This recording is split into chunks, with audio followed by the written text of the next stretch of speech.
Jane. I heard you got to go talk to Tomb Raider's daddy, Toby Gard. Yeah, Toby Gard. What'd you dudes talk about? Dudes, we talked about Lara because I didn't realize that he started out basically as a character designer. But from what Rutland said, I'm sure there's a clue down there about what killed my mother. I have to go back. Well, the main thing I was thinking about when coming up with Lara Croft in the first place was just trying to have a character differentiated from all the other characters around at the time. The only games that seemed to be selling at the time were the sorts of games that had big, strong, muscly American men in them. Right. And pretty much the publishers were all saying that you literally had to have an American protagonist even to be able to sell a game By at the all. way, I was going to say, I love that Lara's still British, unlike Joanna Dark, who they turned into an American. Did they? Yeah, you didn't see doesn't Perfect it? Dark Zero? It was really weird.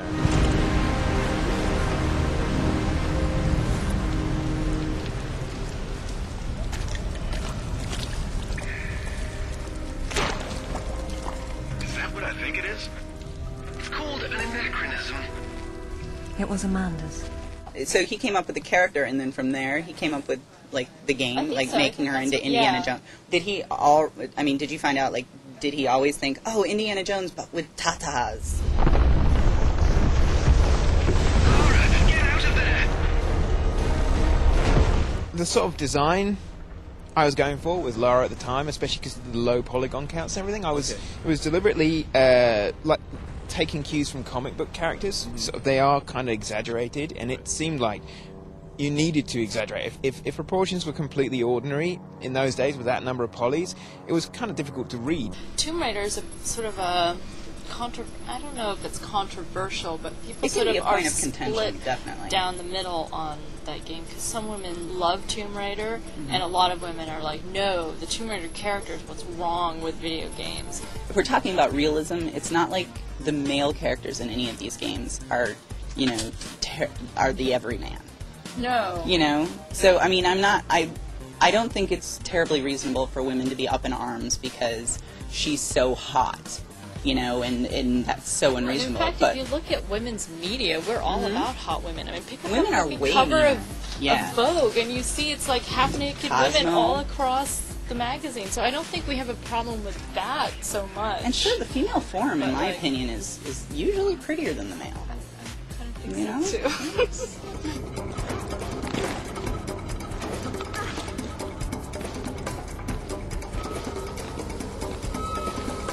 It's sort of interesting because in this new game itself, they also sort of flash back to early Lara, and they show her in her classic Lara outfit with like that sort of teal tank top, right? Like an acknowledgement. And the shorts and like, right. Hey, remember when this was cool? Remember when this was? Remember what when she I wore? Like? I had scrunchies in my hair and acid wash jeans.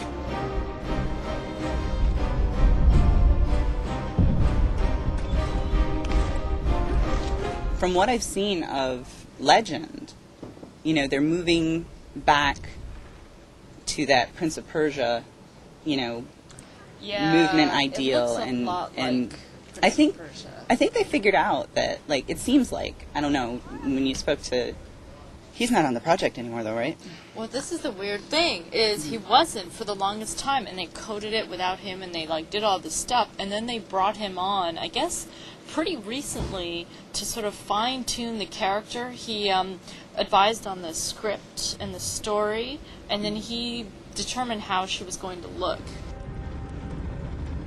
Like, the character for me wasn't supposed to be highly sexualized. In fact, like, none of the original Tomb Raider game was highly sexualized at all. She was very much like being an aristocrat. She was, I think that we treated the character with a lot of respect, right? She was sexy, but at the same time she was never titillating, and she was just strong and therefore interesting just by being herself. And I felt after the game was released, there was like a lot of the old marketing department really wanted to sell her purely on the sex side, and I didn't appreciate that, and that was the reason why I left.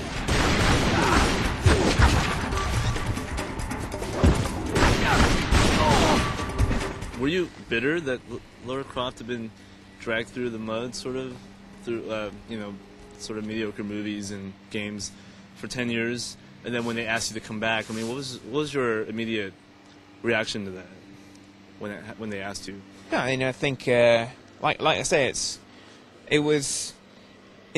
an interesting challenge to see whether or not we can make her everything that I always hoped that she was going to be.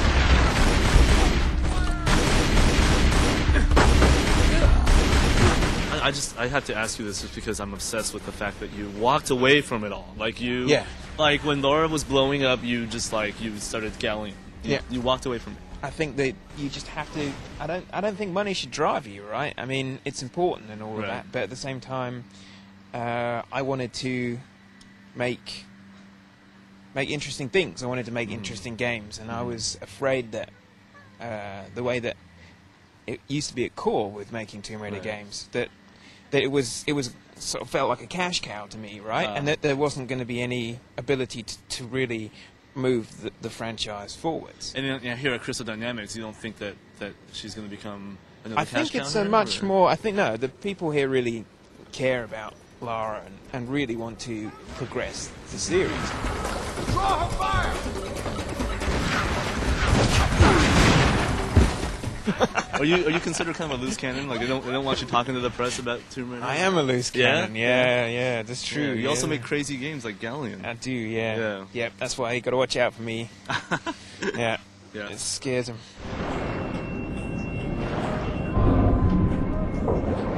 With the third-person perspective, especially with the games that do have a rich storyline and a good story, which is rare, but it's such a treat.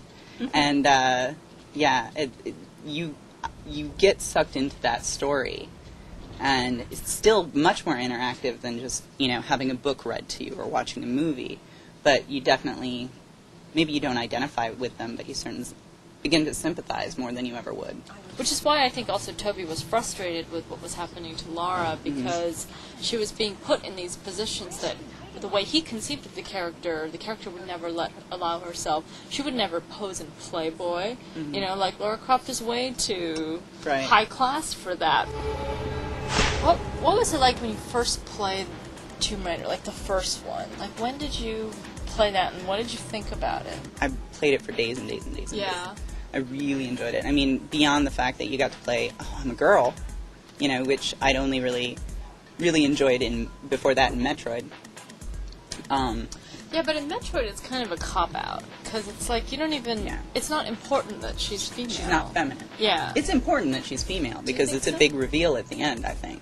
Probably that reveal at the end of that game is the main reason I'm still today in love with video games, is that feeling it gave me. Not only we were calling him he all the way through the game, then the big reveal, and not only is it a chick, it looks just like me. Yeah, with the blonde It was hair, like the video game. Yeah, it was, and it's that 9-year-old, egocentric kind of thing, but, I mean, it completely dissolved that fourth wall, and it was like, video games were totally magic then.